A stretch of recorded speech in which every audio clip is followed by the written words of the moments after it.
Terima kasih untuk kemurahan-Mu dalam hidup kami Tuhan.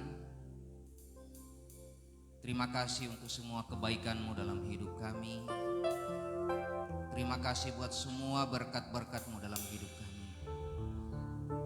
Apa yang ada pada kami adalah milik-Mu. Nafas hidup kami adalah milik-Mu Tuhan. Kami mau memuji dan memuliakan nama-Mu. Malam hari ini dalam ibadah kami mohon pengurapan-Mu kiranya turun ke atas kehidupan kami semua. Kami rindu setiap pujian kami, setiap kata yang keluar dari mulut kami yang memuliakan Tuhan boleh naik ke hadapan hadirat-Mu dan menyenangkan hati-Mu Tuhan. Tuhan tuntun pelihara umat-umat-Mu yang masih dalam perjalanan yang menuju ke tempat-tempat ibadah, bahkan yang menuju ke tempat ini untuk beribadah bersama kami. Biarlah tiba dengan selamat, kami sama-sama mengagungkan Tuhan. Ampuni segala dosa dan pelanggaran kami Tuhan. Layakkan, perkenankan kami di hadapan. Kiranya kami dapat berkonsentrasi penuh dalam hadirat Tuhan, mengagungkan Tuhan. Segala gangguan dalam bentuk apapun kami tolak dalam nama Yesus. Kami rindu urapan Roh Kudus ada di atas kehidupan kami semua.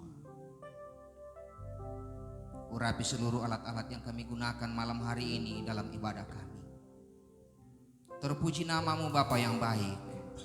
Kami akan lebih lagi dalam memuji Tuhan, dan kami akan mulaikan ibadah kami pada malam hari ini hanya di dalam nama Tuhan Yesus Kristus. Haleluya. Amin. Puji Tuhan, karena begitu besar kasih Allah,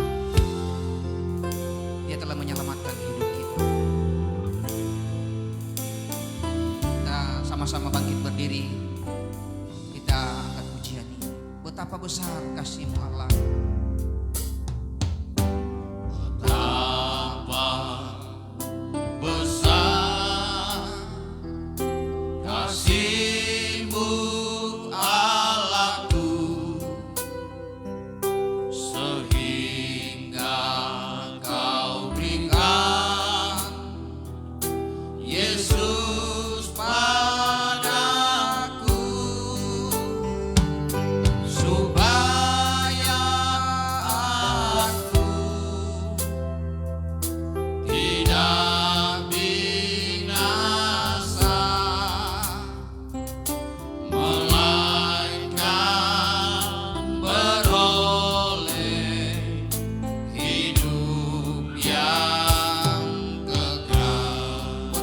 Besar kasih-Mu Allahku. Betapa besar kasih-Mu Allahku, sehingga Kau berikan Yesus padaku. Supaya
tangan memberkatiku. Aku percaya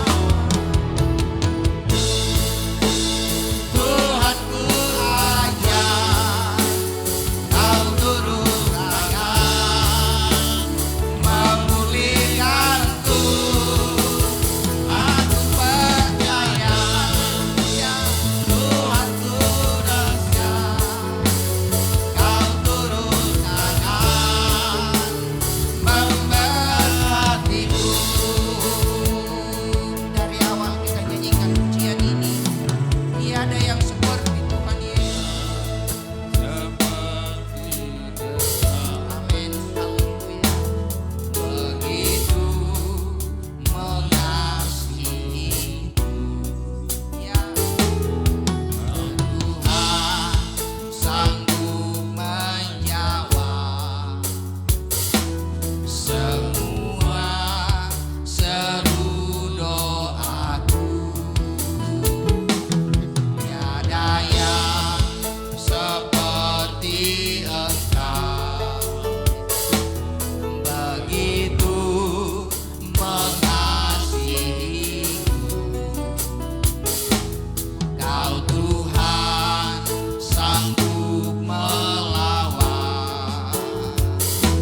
seluruh kehidupanku. Aku percaya Tuhanku ada, Kau turun tangan memulihkanku. Aku percaya Tuhanku dahsyat, Kau turun tangan memberkatiku. Percaya Tuhanku ada, Kau turun tangan memulihkanku. Aku percaya Tuhanku dahsyat, Kau turun tangan memberkatiku. Kau turun tangan memberkatiku. Kau turun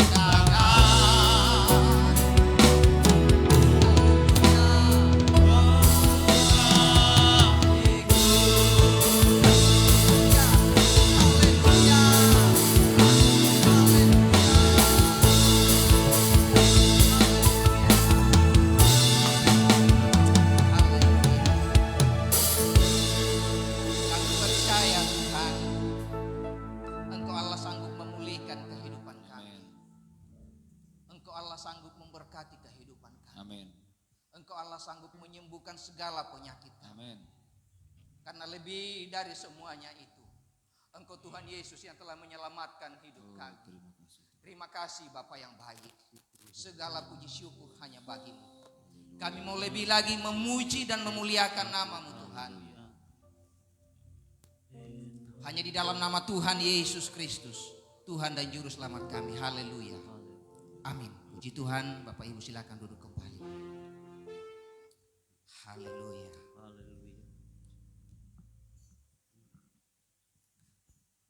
Karena Tuhan kita dahsyat dan ajaib, malam hari ini kita mau bersorak meninggikan, mengagungkan dan memuliakan Tuhan kita. Amin. Amin. Amin. Haleluya, puji Tuhan. Biar segala yang bernapas memuji Tuhan.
persilakan Amin.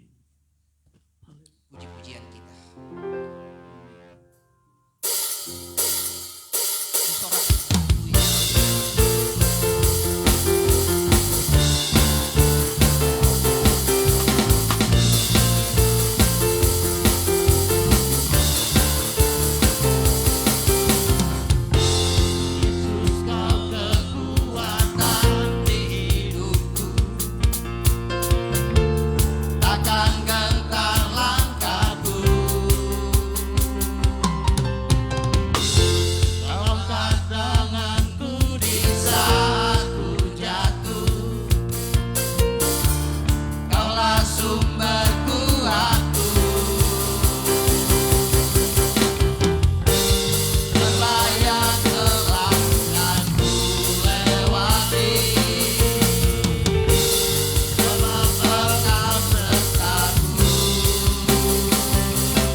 kita akan mendengarkan firman Tuhan.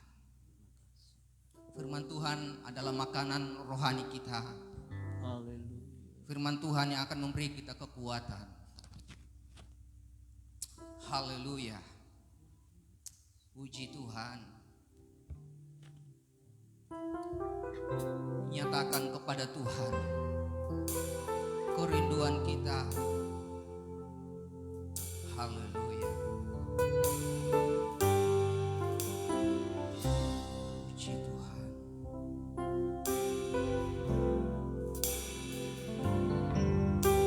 Ku rindu sabdamu, ku rindu firman-Mu, firman Tuhan Yesus yang heran dan berkuasa.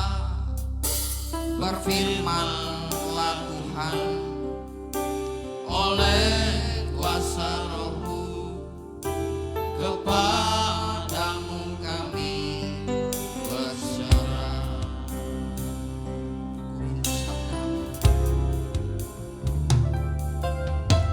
Ku rindu sabdamu, amin.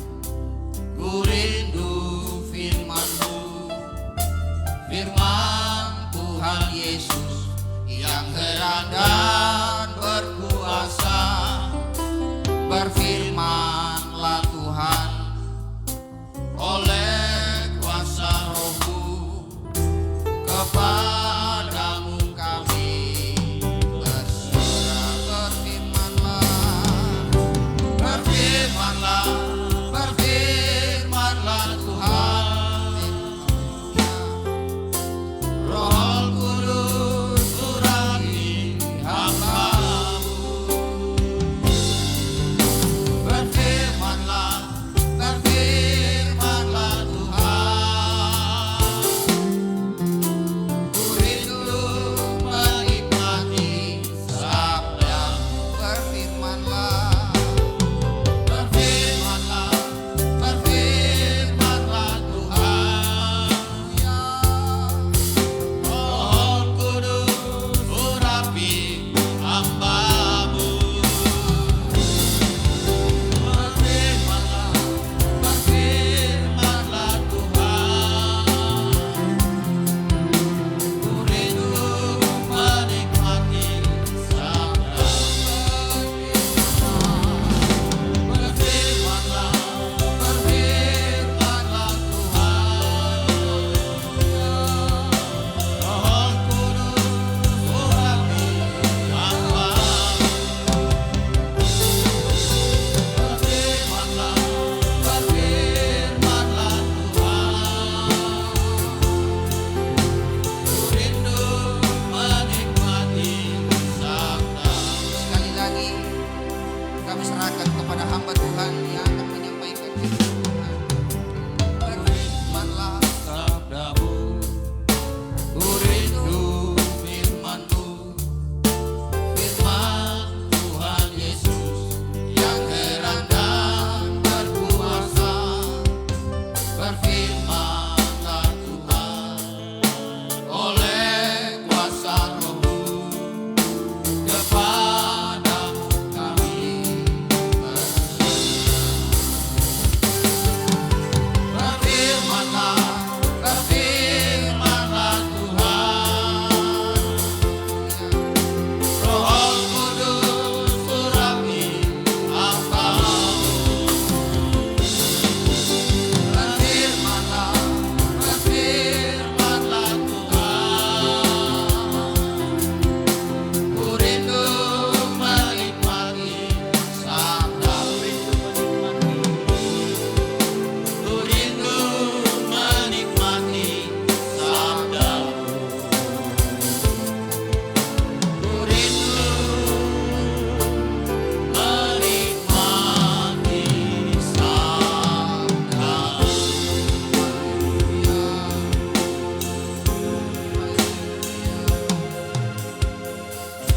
Haleluya. Biarlah setiap kami yang hadir malam hari ini, hati kami bagai bejana yang siap untuk dibentuk oleh sabda kebenaran firman-Mu. Firman-Mu ya dan amin. Firman-Mu kami boleh ada pada malam hari ini. Firman-Mu berkata, Di mana 2-3 orang berkumpul karena nama Tuhan, di situ Tuhan ada di tengah-tengah kami. Amin. Terima kasih Bapa, Engkau bukan sekedar hadir di tengah-tengah kami, tapi Engkau memberkati setiap kami. Amin. Yang datang dengan sakit akan pulang dengan membawa kesembuhan dalam nama Yesus. Kami menikmati berkat-berkat daripada Tuhan, berkat-berkat rohani, berkat-berkat yang datangnya daripada Allah sendiri Bapa. Sebab itu Tuhan, perdengarkan suara-Mu kepada kami pada malam hari ini. Tegur kami, bimbing kami Bapa dengan firman-Mu, supaya kami tidak jalan pada jalan yang kami kehendaki, tapi kami berjalan pada jalannya yang Tuhan kehendaki untuk setiap kami masing-masing Bapa. Terima kasih Tuhan Yesus, berfirmanlah kepada kami masing-masing, kepada hamba-Mu yang akan menyampaikan firman. Biarlah hikmat urapan yang daripada Tuhan menaungi hamba-Mu Bapa. Bukan Tuhan dari diri hamba-Mu, tetapi benar-benar perkataan ini ilham daripada roh Tuhan sendiri atas kami Bapa. Sebab itu Tuhan, kami serahkan perenungan firman-Mu ini pada malam hari ini Tuhan.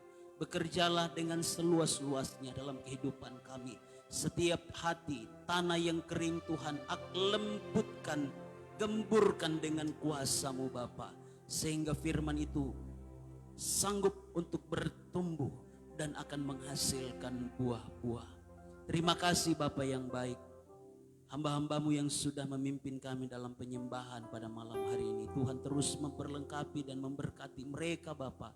Dan biarlah urapan Tuhan terus menjadi bagian bagi hamba-hamba-Mu yang sudah melayani kami lewat pujian dan penyembahan pada malam hari ini. Terima kasih Bapa, kami siap untuk merenungkan, untuk membaca kebenaran-Mu, dan oleh Roh Kudus-Mu kami akan dikuatkan untuk melakukan firman-Mu. Di dalam nama Tuhan Yesus Kristus kami sudah berdoa, siap untuk dengar firman Tuhan. Haleluya, haleluya. Amin, puji Tuhan. Silakan duduk. Selamat malam bagi Bapak Ibu Saudara yang dikasihi oleh Tuhan Yesus, baik yang ada di ruangan ini maupun yang menyaksikan ibadah ini secara online di rumah masing-masing. Haleluya. Saya sengaja untuk supaya kalau boleh kita, biasanya ibadah online-nya itu hanya pagi. Dan puji Tuhan mulai dari minggu lalu malam ini, dan kita berdoa supaya terus biarlah ibadah ini dilangsungkan secara online, biar juga ibadah malam. Haleluya. Saya percaya bukan cuma kita yang akan diberkati, tapi kita rindu supaya orang-orang juga yang lain diberkati oleh Tuhan. Mari buka Alkitab kita, Lukas, Injil Lukas pasalnya yang ke-17.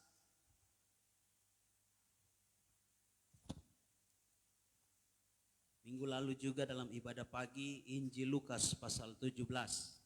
Tapi ayatnya yang ke-32. Malam ini saya mau ajak kita satu perikop ayat 11 sampai ayatnya yang ke-19. Firman Tuhan ini tidak asing, menceritakan tentang ke-10 orang kusta. Yuk kita buka Alkitab kita masing-masing. Lukas pasal 17 ayatnya yang ke-11 sampai ayatnya yang ke-19. Saya akan baca firman Tuhan ini. Haleluya. Ke-10 orang kusta. Dalam perjalanannya ke Yerusalem, Yesus menyusur perbatasan Samaria dan Galilea. Ketika ia memasuki suatu desa, datanglah 10 orang kusta menemui dia. Mereka tinggal berdiri agak jauh dan berteriak, "Yesus, Guru, kasihanilah kami." Lalu ia memandang mereka dan berkata, "Pergilah, perlihatkanlah dirimu kepada imam-imam." Dan sementara mereka di tengah jalan, mereka menjadi tahir. Haleluya. Seorang dari mereka ketika melihat bahwa ia telah sembuh, kembali sambil memuliakan Allah dengan suara nyaring. lalu tersungkur di depan kaki Yesus dan mengucap syukur kepadanya. Orang itu adalah seorang Samaria. Lalu Yesus berkata, bukankah ke-10 orang tadi semuanya telah menjadi tahir? Di manakah yang 9 orang itu? Tidak adakah di antara mereka yang kembali untuk memuliakan Allah selain daripada orang asing ini? Lalu ia berkata kepada orang itu, berdirilah dan pergilah, imanmu telah menyelamatkan engkau. Katakan amin. Saudara, kisah ke-10 orang kusta ini, cerita ini hanya ditulis dalam Injil Lukas. Penulis Injil Lukas adalah Lukas. Profesi dari Lukas adalah seorang dokter. Dia bukan dari bagian 12 murid yang dipilih oleh Yesus. Tapi dia tergerak, dia terbeban kepada salah seorang yang disebut dalam pasal 1 dari Injil Lukas, seorang yang bernama Theophilus. Dalam ayat itu dikatakan Theophilus yang mulia. Theophilus ini bukan orang yang percaya Tuhan. Dia seorang yang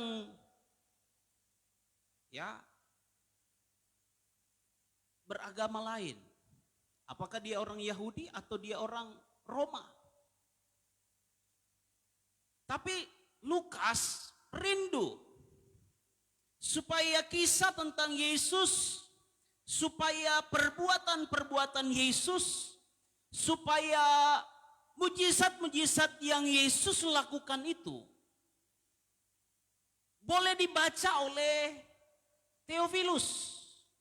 Sehingga bisa Theophilus semakin jelas, semakin terang, dan semakin dalam lagi untuk mengenal Kristus, Yesus itu. Saudara, kehadiran saya dan saudara di tengah-tengah komunitas kita, lingkungan kita pun harus seperti Lukas. Membawa orang-orang untuk mengenal siapa itu Yesus, siapa itu Tuhan. Makanya Lukas mencatat, Lukas menulis, pasal 1 dulu, coba kita lihat dari Lukas pasal 1, ayat 1, 2, dan 3, 4. Theophilus yang mulia, banyak orang telah berusaha menyusun suatu berita tentang peristiwa-peristiwa yang telah terjadi di antara kita. Banyak orang, termasuk Matius, termasuk Markus, dan penulis-penulis surat, termasuk Paulus. Banyak orang telah berusaha menyusun suatu berita tentang peristiwa-peristiwa yang telah terjadi di antara kita. Seperti yang disampaikan kepada kita oleh mereka yang dari semula adalah saksi mata dan pelayan firman. Siapa saksi mata itu? Murid-muridnya adalah saksi-saksi mata dalam peristiwa-peristiwa pelayanan selama Yesus berada di dunia ini. Karena itu, setelah aku menyelidiki segala peristiwa itu dengan saksama dari asal mulanya, aku mengambil keputusan untuk membukukannya dengan teratur bagimu. Jadi bukan cuma dokter, tetapi dia juga seorang penulis yang rapi, sistematis. Dia susun Injil Lukas itu, peristiwa demi peristiwa. Makanya mulai dari pemberitahuan tentang kelahiran Yesus, tentang kelahiran Yohanes Pembaptis, tentang kelahiran Yesus, semua dia tulis sampai sebelum Yesus lahir, bahkan setelah Yesus naik ke surga. Dia tulis dengan rapi, dia tulis dengan sistematis, kisah-kisah peristiwa-peristiwa itu. Untuk apa? supaya Theophilus yang mulia itu bisa mengerti, bisa memahami pribadi Yesus. Supaya engkau dapat mengetahui bahwa segala sesuatu yang diajarkan kepadamu apa? Apa? Aduh, Anda perhatikan berarti. Supaya, mari kita baca sama-sama. Ini tujuan daripada Lukas 3, baca. Supaya engkau dapat mengetahui bahwa segala sesuatu yang diajarkan kepadamu apa? Sungguh benar, bukan hanya benar, tapi sungguh benar. Atau sungguh benar. Amin. Jadi peristiwa tentang Yesus, apa yang Yesus lakukan itu benar-benar terjadi. Bukan cerita dongeng. Bukan sebuah ilusi. Ya, tapi itu fakta, sejarah. Kisah ini yang kita baca malam hari ini ke-10 orang kusta tidak dicatat. Dalam Injil Matius, dalam Injil Markus, dalam Injil Yohanes. Tapi Lukas mencatat ini. Karena apa? Profesinya sebagai dokter. Dokter itu menangani apa? Ya, orang-orang sakit. Ya. Dokter menangani orang-orang sakit. Jadi ketika pelayanan Yesus berhubungan dengan orang yang sakit, berhubungan dengan penyakit, Lukas catat. Kenapa? Profesinya sebagai dokter. Dia menyadari meskipun saya sebagai dokter, tapi yang punya kuasa itu Tuhan. Dokter Lukas tidak sanggup untuk menyembuhkan 10 orang kusta ini. Dia orang Yahudi. Orang Yahudi dalam tata cara mereka, ketika ada orang yang terkena sakit kusta oleh kitab perjanjian lama, orang-orang yang sakit kusta itu harus disingkirkan dari komunitas. Ya. Mereka harus disingkirkan, harus berada di luar daripada komunitas perkumpulan orang-orang banyak. Itu ketentuan hukum Taurat kepada orang-orang yang terkena penyakit kusta. Boro-boro mau datang periksa. Ya. Mau datang periksa. Dokter. Tapi dia terkena dengan aturan Taurat. Aturan Taurat tidak boleh. Coba kita lihat.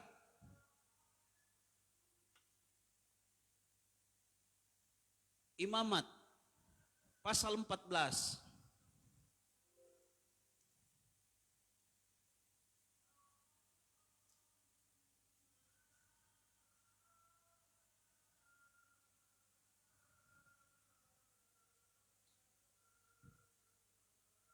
Ini diceritakan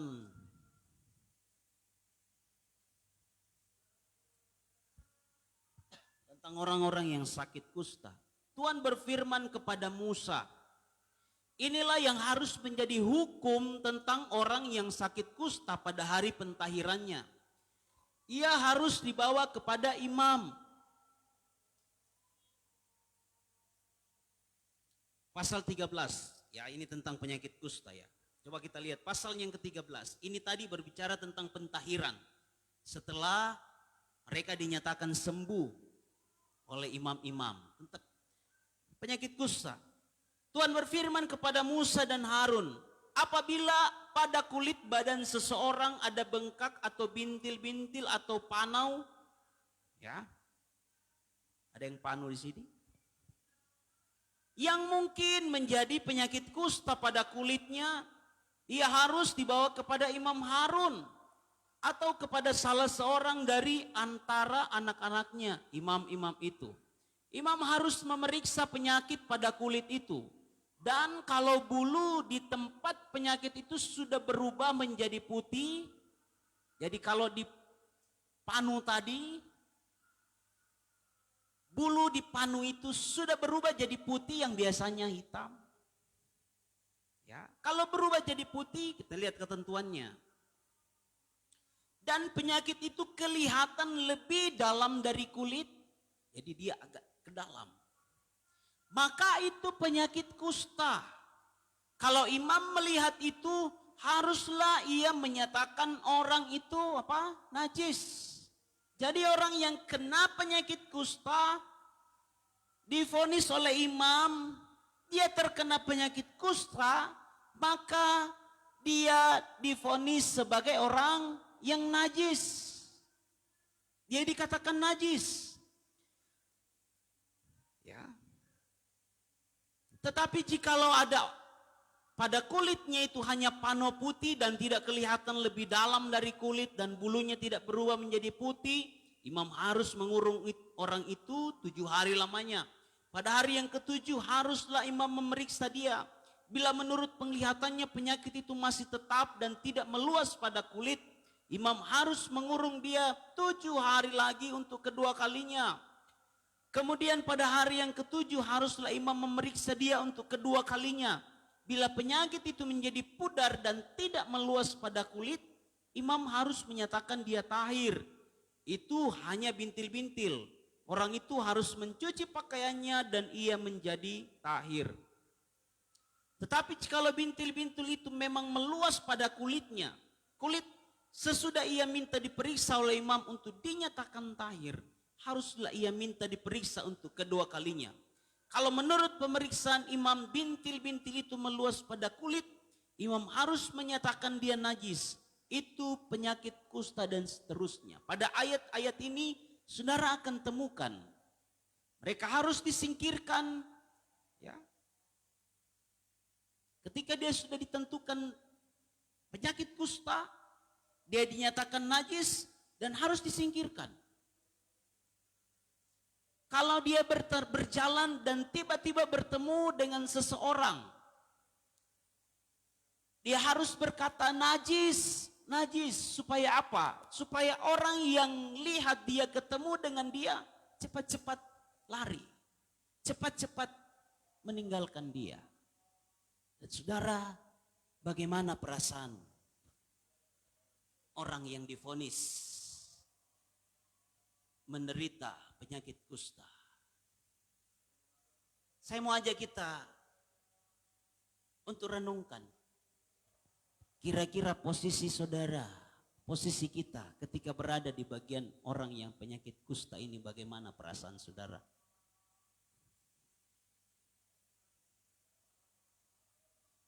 Tidak dihargai. Najis kamu.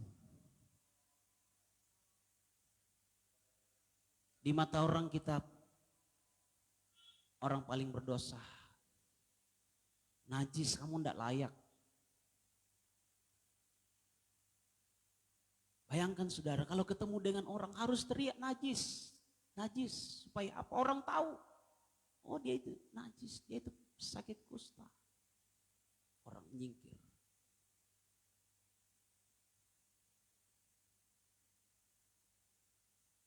Entah berapa lama mereka 10 orang kusta ini berpenyakit kusta. Tidak dicatat oleh Dr. Lukas. Tapi Dr. Lukas tertarik untuk menulis, mencatat ini, peristiwa ini, kisah ini. Dia dokter tapi dia tidak sanggup untuk mendekati, tidak sanggup untuk menjamah, tidak sanggup untuk memeriksa. Karena apa? Ketentuan tidak bisa. Tapi dia tertarik, ada seorang pribadi. Ada seorang yang bernama Yesus masih peduli dengan mereka.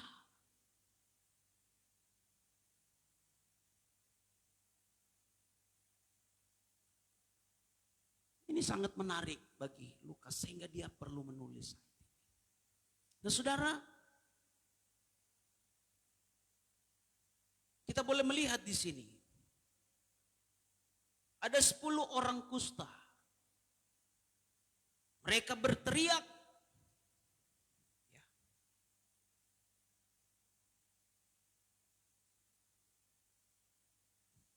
Ayatnya yang ke-12. Ketika Yesus memasuki suatu desa, datanglah 10 orang kusta menemui dia. Mereka tinggal berdiri agak jauh. Jadi ini bukti ya. Baik dari 10 orang kusta ini dia menyadari tentang hukum Taurat. Dia tahu ketentuan hukum. Bahwa tidak boleh, harus ada jaga jarak.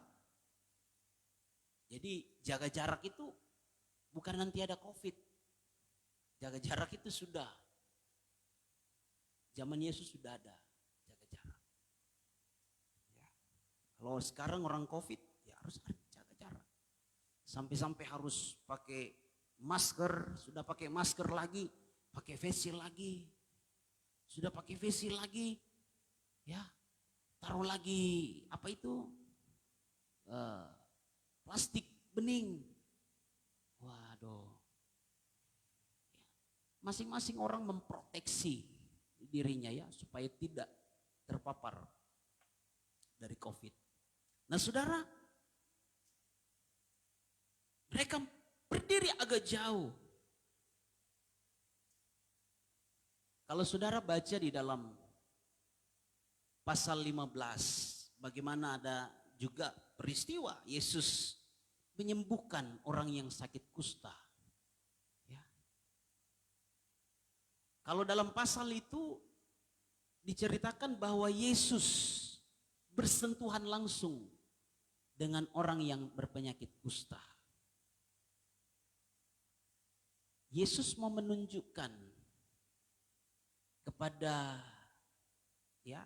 kita. Ataupun Dr. Lukas ingin menunjukkan kepada Theophilus yang dimana tujuan surat itu untuk menjelaskan bahwa Yesus meskipun bersentuhan dengan yang dikatakan najis, Yesus tidak akan menjadi najis karena dia apa? Dia Tuhan. Sebaliknya ketika yang najis bersentuhan dengan Yesus, maka mereka akan dipulihkan. Mereka akan ditahirkan.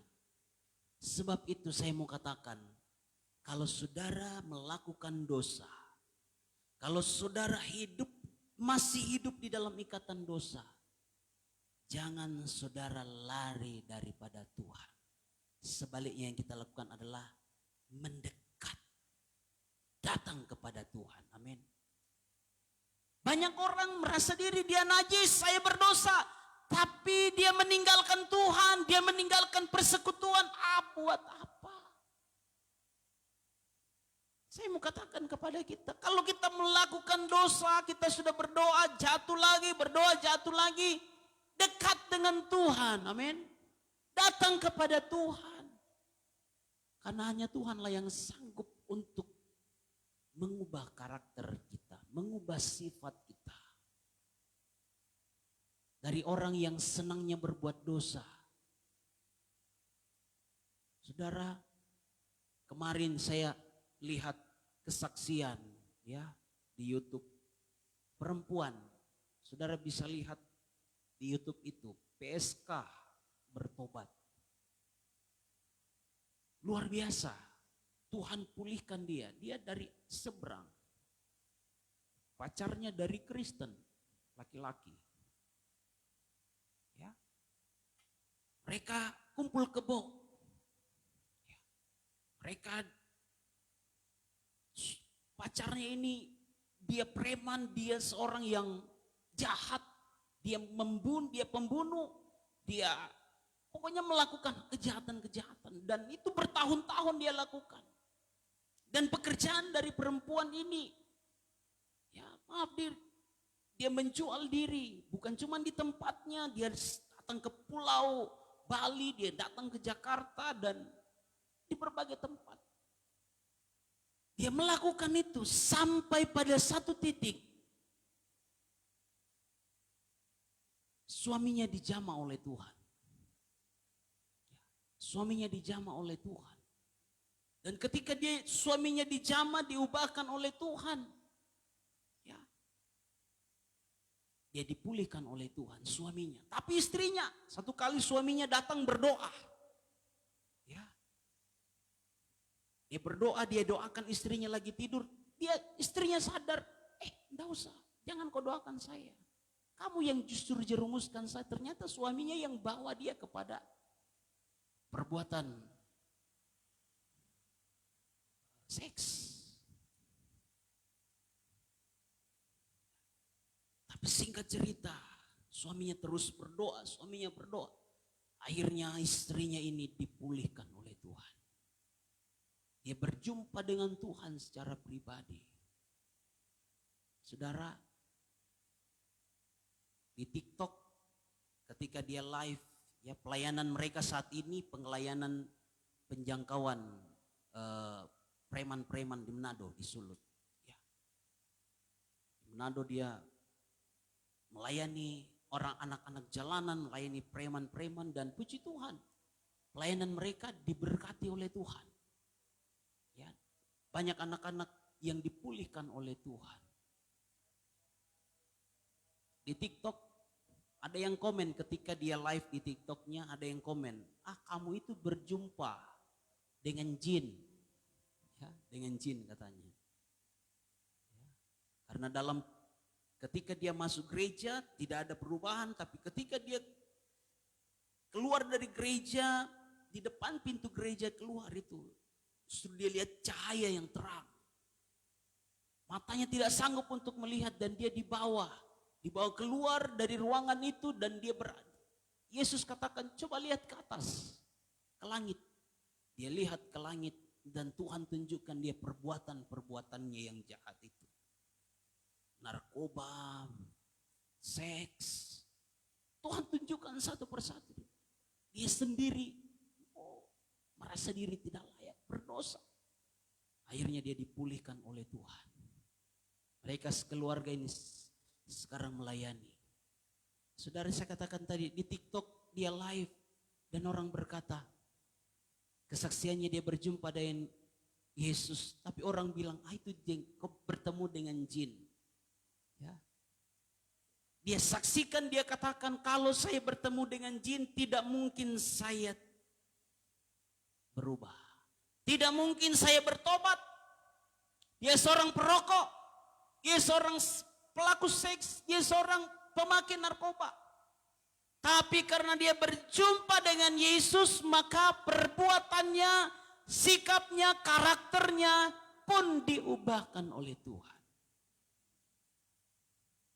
Kalau orang berjumpa dengan Yesus, orang berjumpa dengan Tuhan, pasti berubah hidupnya. Amin.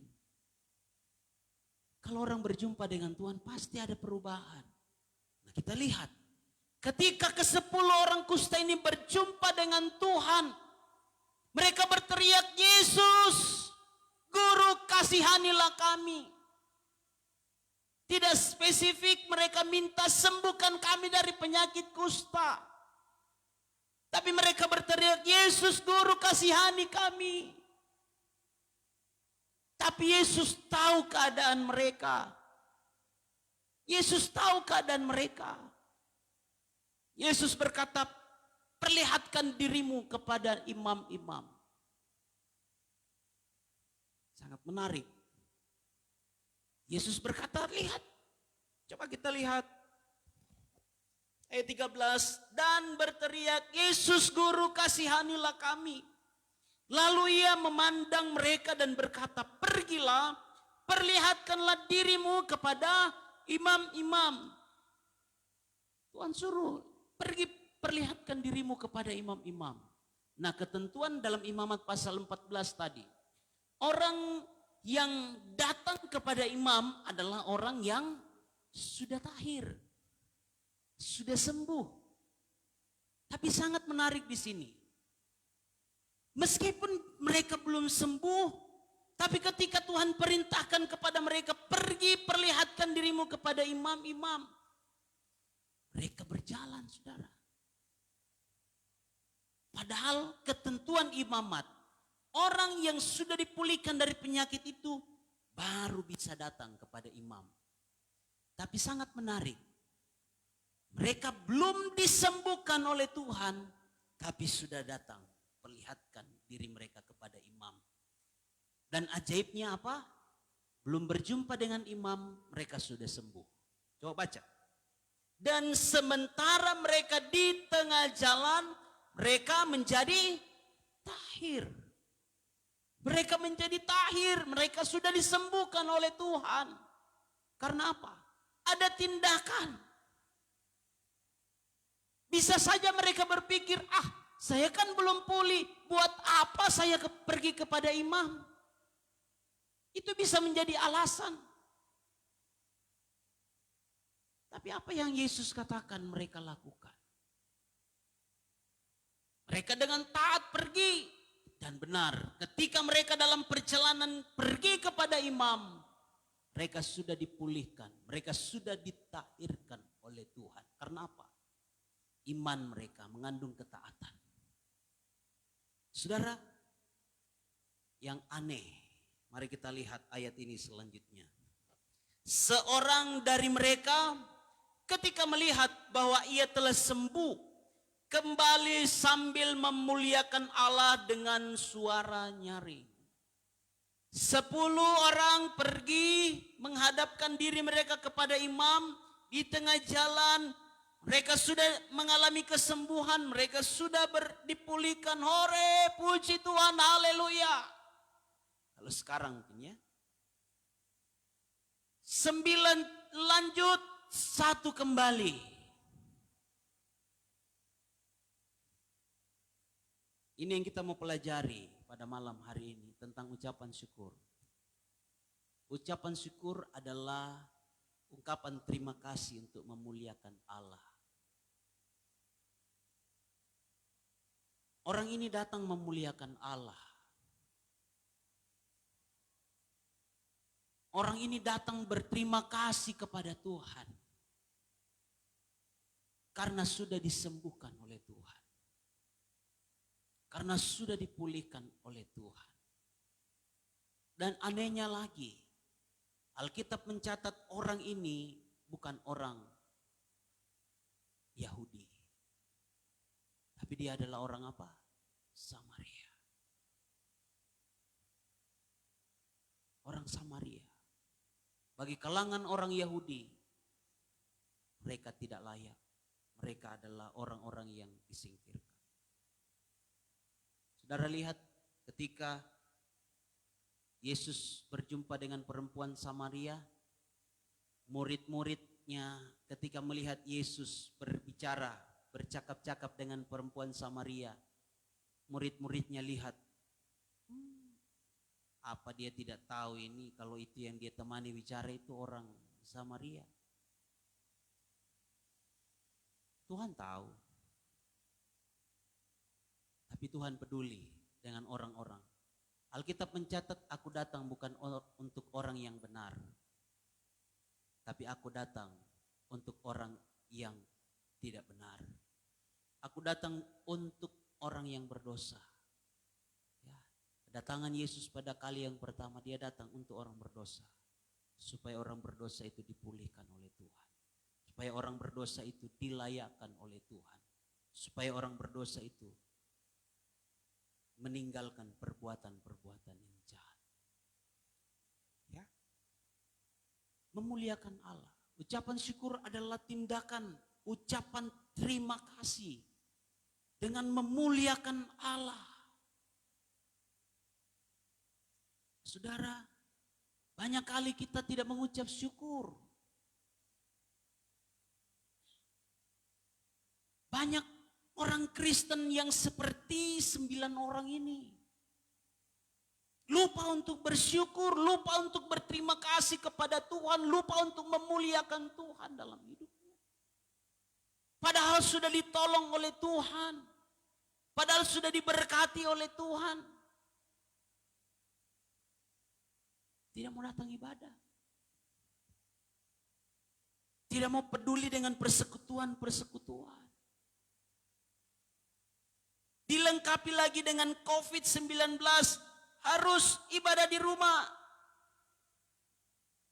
Jaga jarak. Oh, tambah dikuatkan lagi. Ibadah online saja.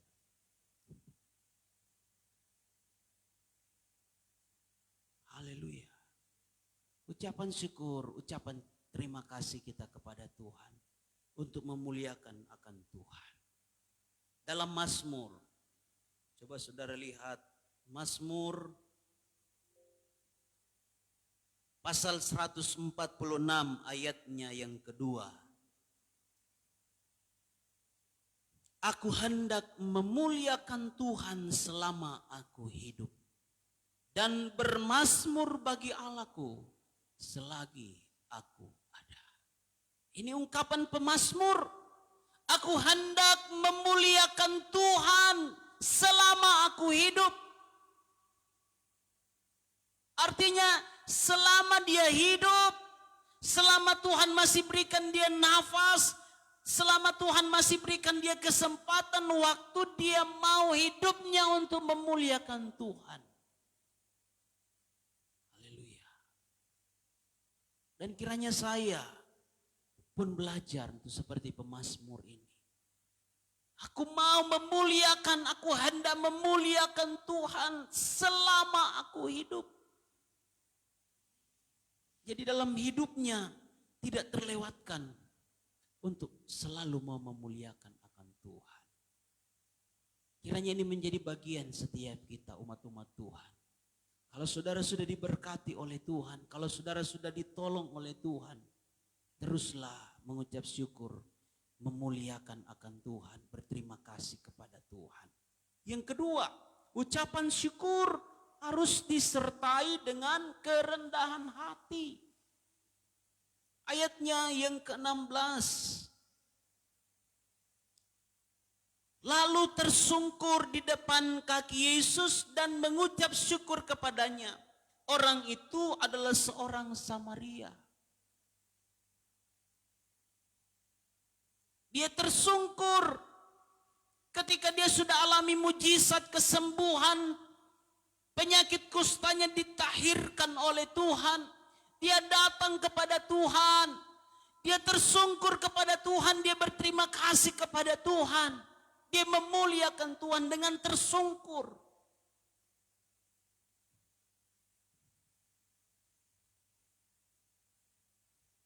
Mari kita mau berterima kasih kepada Tuhan. Mengucap syukur kepada Tuhan dengan kerendahan hati. Artinya apa? Dia menyadari bahwa hanya karena Tuhanlah dia bisa dipulihkan oleh Tuhan. Hanya karena Tuhanlah dia bisa disembuhkan oleh Tuhan. Kerendahan hati ini mengajarkan kita, menyadarkan saya dan saudara bahwa apa yang kita terima itu semua berasal daripada Tuhan. Dia tersungkur di hadapan Tuhan. Saudara, sudah bertahun-tahun dia mungkin berdoa, dia mungkin minta kesembuhan. Tapi ketentuan hukum Taurat mereka harus disingkirkan. Justru ketika dia berjumpa dengan orang, mereka harus berkata najis, najis, najis. Mereka orang yang terkucilkan, mereka orang yang tidak layak. Dengan vonis-vonis seperti itu. Ketika dia alami anugerah Tuhan dalam hal kesembuhan,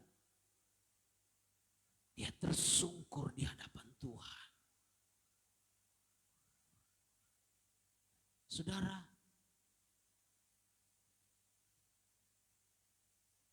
bagaimana ya perasaan kita ya? Ketika kita bertahun-tahun mungkin alami, apakah itu sakit, dan ketika kita ditolong oleh Tuhan, disembuhkan, kita bergumul bertahun-tahun dengan penyakit itu, dan ketika kita kita mengalami kesembuhan sebagai jawaban daripada doa-doa kita, pasti yang kita lakukan adalah, wow, terima kasih Tuhan.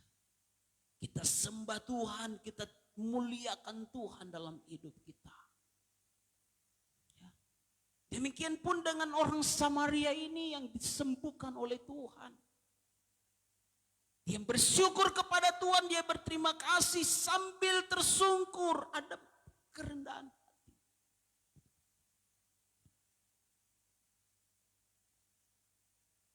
Mazmur 96 ayatnya yang ke-9 dikatakan, sujudlah menyembah kepada Tuhan dengan berhiaskan kekudusan. Gemetarlah di hadapannya, hai segenap bumi. Sujudlah menyembah kepada Tuhan dengan berhiaskan kekudusan. Gemetarlah di hadapannya, hai segenap bumi.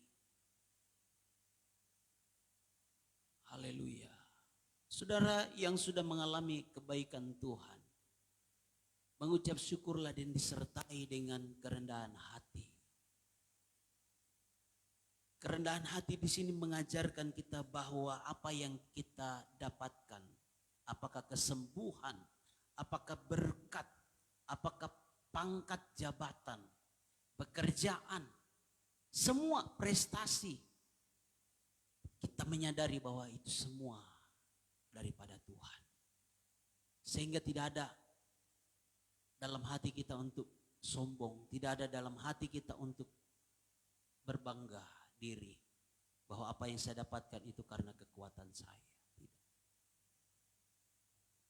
Mengucap syukur adalah ungkapan terima kasih dan memuliakan Allah. Yang kedua, ucapan syukur disertai dengan kerendahan hati.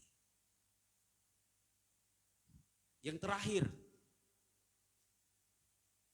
ayat 17 dikatakan, lalu Yesus berkata, bukankah ke-10 orang tadi semuanya telah menjadi tahir? Di manakah yang 9 orang itu? Yesus tahu bahwa semua pasti sembuh. Makanya dia bertanya, bukankah yang ke-9 orang tadi itu sudah sembuh? Di mana mereka itu? Jangan sampai jemaat di tempat ini, kita orang-orang percaya, kita sudah alami mujizat, kita sudah alami kebaikan Tuhan, tapi Tuhan berkata, di mana mereka? Adakah mereka bersyukur? Ayat 10, ayat 17. Tidak adakah di antara mereka yang kembali untuk memuliakan Allah selain daripada orang asing ini? Tidak adakah di antara mereka yang 9 itu yang kembali juga seperti orang asing ini? Orang asing karena orang Samaria, orang asing. Orang yang tidak layak. Bagi orang-orang Yahudi, orang terpinggirkan, tidak masuk hitungan. Tapi justru orang-orang yang tidak masuk hitungan itu, mereka justru menyadari akan anugerah Tuhan. Terkadang kita orang-orang Kristen, kita sudah merasa bahwa saya pelayan, saya hamba Tuhan, saya memang orang Kristen yang rajin memberi persepuluhan dan seterusnya, saya rajin berdoa dan seterusnya, membaca Alkitab. Kita berbangga dengan hal-hal seperti itu, tapi tidak mau memuliakan Allah. Ayat 19 dikatakan, lalu Yesus berkata kepada orang itu, berdirilah dan pergilah, imanmu telah menyelamatkan engkau. Iman, kepercayaan, keyakinan yang teguh. Iman itu menyelamatkan dia. Iman yang bagaimana? Iman yang percaya dengan sungguh-sungguh kepada Yesus. Taat melakukan firman, kembali datang mengucap syukur dengan penuh kerendahan hati. Tuhan nilai itu apa? Sebagai iman.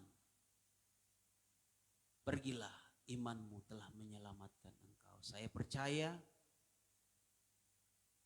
meskipun tidak bersama-sama dengan Yesus, tapi hidupnya menjadi kesaksian. Hidupnya menjadi berkat bagi rumah tangganya, bagi sahabat-sahabatnya. karena dia mengucap syukur kepada Tuhan. Satu ayat kita bangkit berdiri.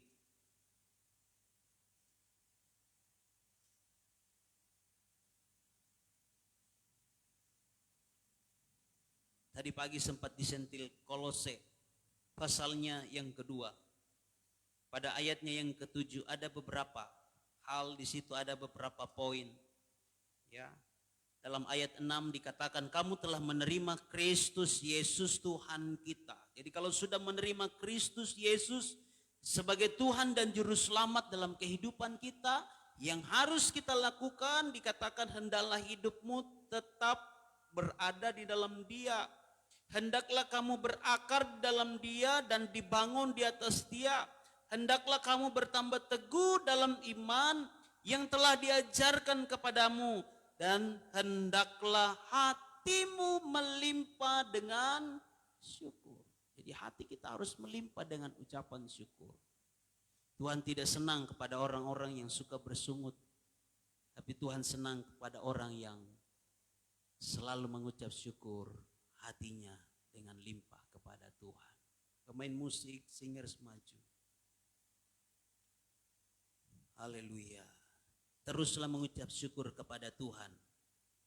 Karena mengucap syukur itulah yang dikehendaki oleh Tuhan. Haleluya, haleluya. Tuhan, Kaulah pengharapanku. Terima kasih Tuhan.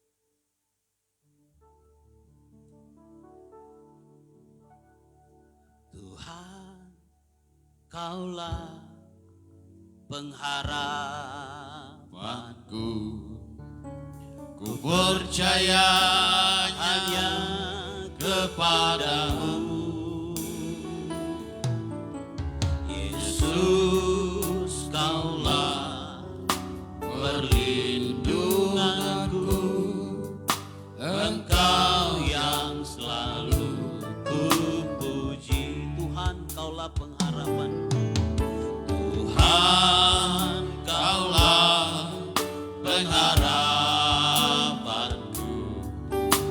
Ku percaya hanya kepadamu, Yesus, Yesus, Kaulah perlindunganku, Engkau yang selalu kupuji. katakan mulutku Mulutku penuh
mengucap syukur kepada Tuhan.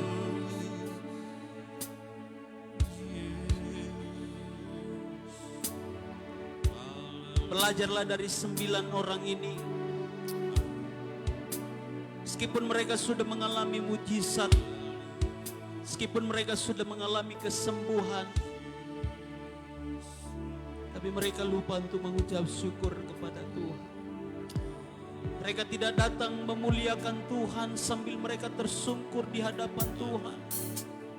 Justru orang Samaria, justru orang asing, justru orang yang bagi sebagian banyak orang berkata mereka tidak layak. Tapi justru mereka lah yang datang mengucap syukur, memuliakan Tuhan, berterima kasih kepada Tuhan, tersungkur di hadapan hadirat Tuhan. Haleluya, haleluya. 9 orang ini mengalami kesembuhan secara jasmani. Tetapi yang satu orang ini dia mengalami kesembuhan secara jasmani plus kesembuhan secara rohani dalam hidupnya. Haleluya. Saudara, yang penting kita adalah kesembuhan rohani. Jangan saudara fokus kepada kesembuhan secara jasmani tapi tidak fokus kepada kesembuhan secara rohani.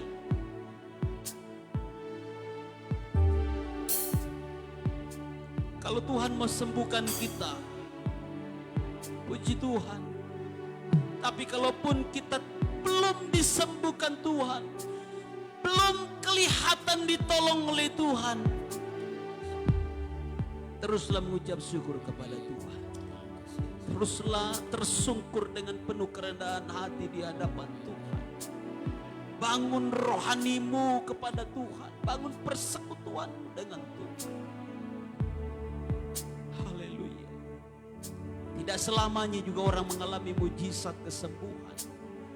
Nabi Elisa, dia banyak melakukan mujizat. Air yang pahit, air yang mematikan, air yang menggugurkan kandungan ibu-ibu yang mengandung.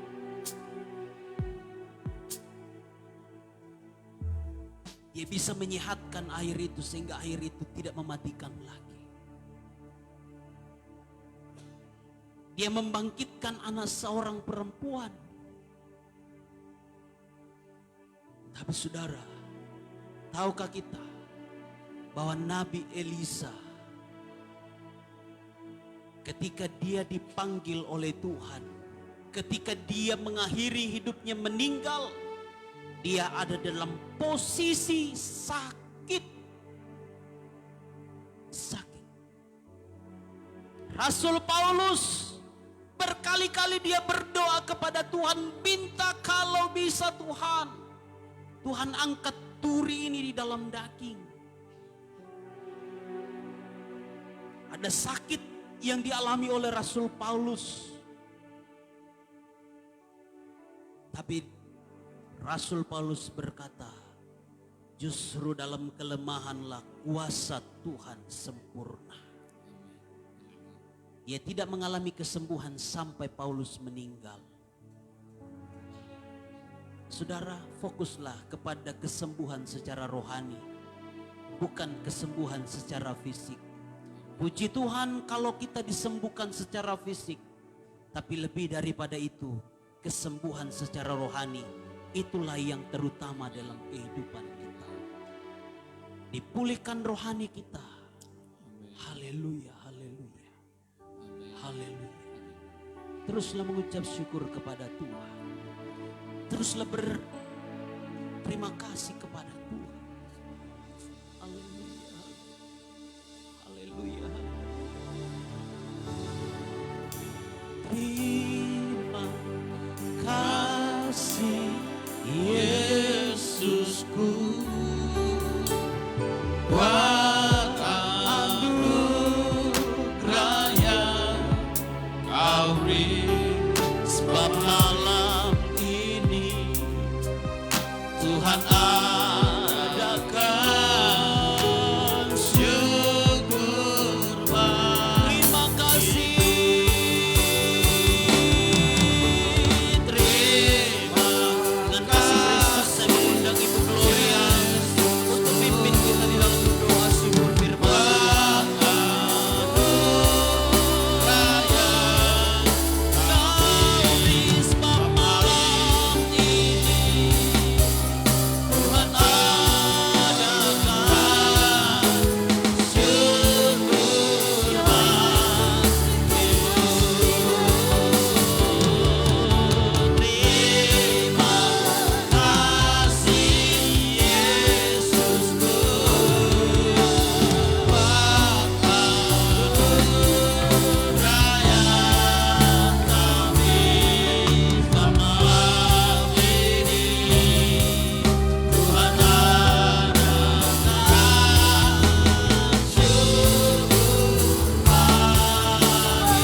bersyukur Tuhan Terima kasih. buat firman-Mu yang kami terima malam hari ini. Firman-Mu menguatkan setiap kami, bahkan menegur kehidupan kami. Ada banyak kali kami tidak bersyukur kepada Tuhan buat segala apa yang Tuhan kerjakan di dalam hidup kami. Ada banyak kali kami bersungut-sungut buat apa yang terjadi di dalam hidup kami. Ketika apa yang kami inginkan Tuhan tidak sesuai dengan apa yang kami alami di dalam hidup ini, kami menaikkan sungut-sungut kami kepada Tuhan. Tuhan, Engkau menilik setiap hidup kami. Ampuni kami ya Tuhan. Dengan kerendahan hati kami datang kepadamu. Kami mau selalu memuliakan nama-Mu Yesus Tuhan kami. Kami mau selalu bibir mulut kami memuliakan Engkau, menaikkan ucapan syukur kami dalam keadaan apapun kami Tuhan. Biar kami selalu bersyukur akan kasih-Mu. Allah Roh Kudus, tolong hidup kami, kuatkan dan mampukan kami Tuhan, anak-anak-Mu, baik kami hamba-hamba-Mu, bahkan setiap jemaat Tuhan yang ada malam hari ini. Hati kami selalu dilimpahi dengan ucapan syukur kepada Tuhan. Karena kami tahu semua yang ada di dalam hidup kami hanya karena kemurahan Tuhan semata. Terpuji-pujilah nama-Mu. Terima kasih Tuhan buat firman-Mu. Firman-Mu kami taruh di dalam hati kami. Lalu Allah Roh Kudus menguatkan, tolong kami untuk kami selalu menjadi pelaku-pelaku kebenaran firman-Mu. Terima kasih buat hamba-Mu Tuhan. Engkau pakai terus hamba-Mu dengan kuasa dan urapan-Mu. Otoritas ilahi menjadi bagian dan milik hamba-Mu di dalam melayani Engkau. Bahkan bagi semua kami jemaat Tuhan yang ada. Terima kasih Yesus, kami akan melanjutkan ibadah kami malam hari ini. Dengan kami memberikan korban syukur kami, korban tatangan kami. Tuhan menilik semuanya apa yang kami lakukan, biar kami lakukan dengan hati yang penuh syukur, hati yang penuh sukacita di hadapan hadirat-Mu. Lalu Tuhan yang berjanji akan memberkati kami, itu kami akan terima janji-Mu dalam hidup kami, dalam rumah tangga kami, bahkan usaha dan pekerjaan kami diberkati oleh Tuhan. Dalam nama Yesus kami lakukan dengan sukacita. Haleluya. Amin.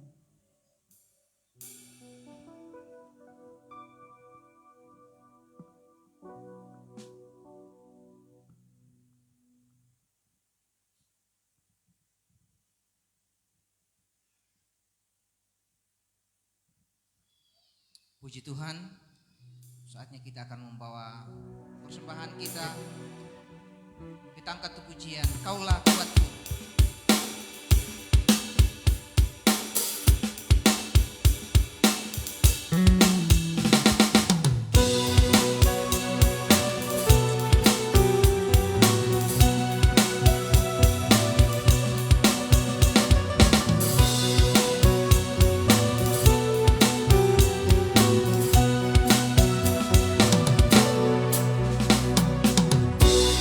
Meskipun musuh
kegiatan sepanjang minggu ini.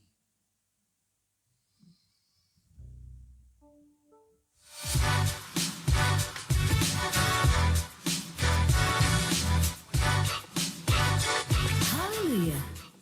Salam sejahtera untuk kita semua. Inilah Warta Jemaat Gereja Pantai Kosta di Indonesia, Jemaat Bukit Hermon, Mamuju.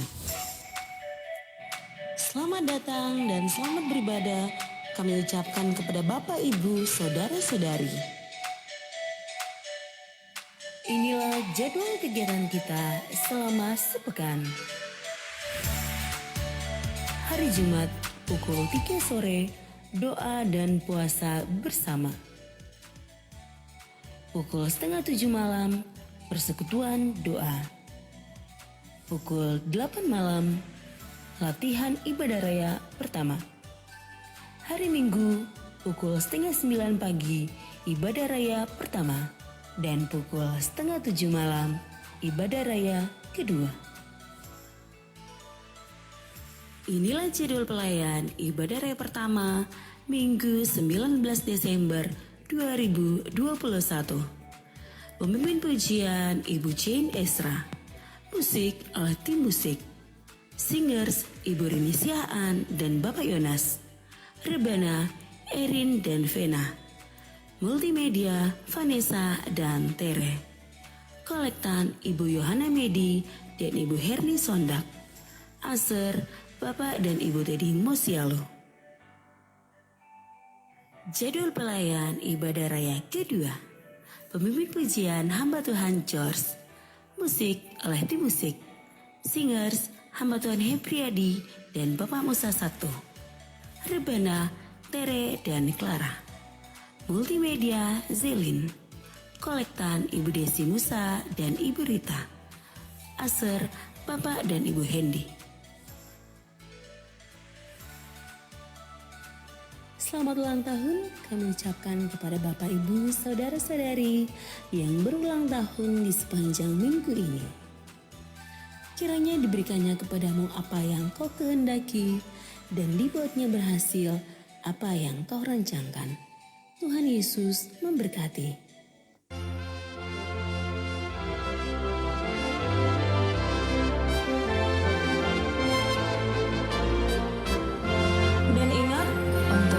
Mematuhi protokol kesehatan dengan melakukan 3M, memakai masker, mencuci tangan, dan menjaga jarak untuk pencegahan penyebaran COVID-19. Bawalah pulang warta jemaat yang telah dibagikan. Kiranya menjadi berkat bagi Anda dan keluarga Anda. Demikian warta jemaat minggu ini. Semoga Tuhan menolong kita untuk tetap menjadi jemaat yang kokoh, bertumbuh, terang, dan mulia. Tuhan Yesus memberkati. Puji Tuhan, demikian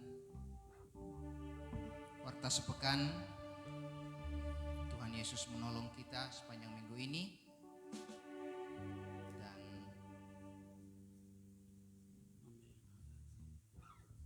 Saatnya kita akan akhiri ibadah kita. Saya ajak kita semua berdiri. Kita angkat pujian kemuliaan bagi Allah.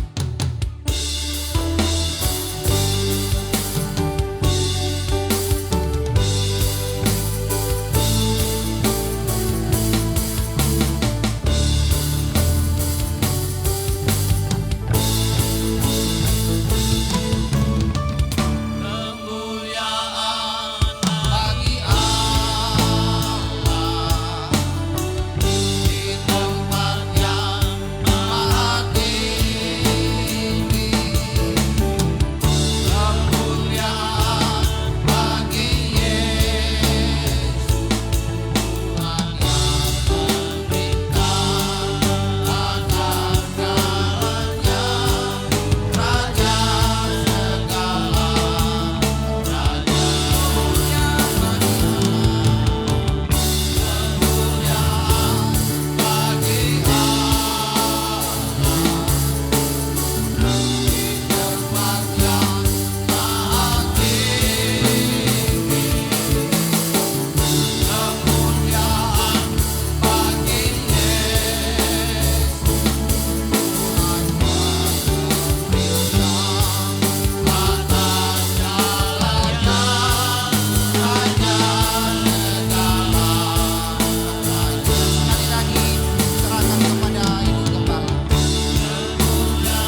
yang sudah menolong dan sudah memberkati kami malam hari ini. Seberapa banyak umat-Mu yang telah datang, kami percaya semua diberkati oleh Tuhan. Dan sebentar kami akan berpisah. Kami yakin penyertaan Tuhan yang sempurna ada di atas setiap kehidupan kami. Bahkan sepanjang malam berjalan, Tuhan menjadi penunggu Israel yang tidak pernah mengantuk untuk menjaga dan menunggui kami. Terima kasih banyak Bapa di surga. Ampuni segala kekurangan kelemahan yang Tuhan dapatkan dalam kami. Sempurnakan ibadah kami malam hari ini menjadi peringatan bagi Bapa di surga. Terima kasih banyak Bapa yang baik. Kami bersyukur. Mohonkan berkat-Mu, rahmat-Mu turun atas kami semua. Pimpinan kekuatan di dalam Roh-Mu yang kudus ada menyertai kami terus. Memberikan kami kekuatan dari sekarang ini sampai selama-lamanya. Kami akhiri ibadah ini di dalam nama Yesus Kristus. Haleluya. Haleluya.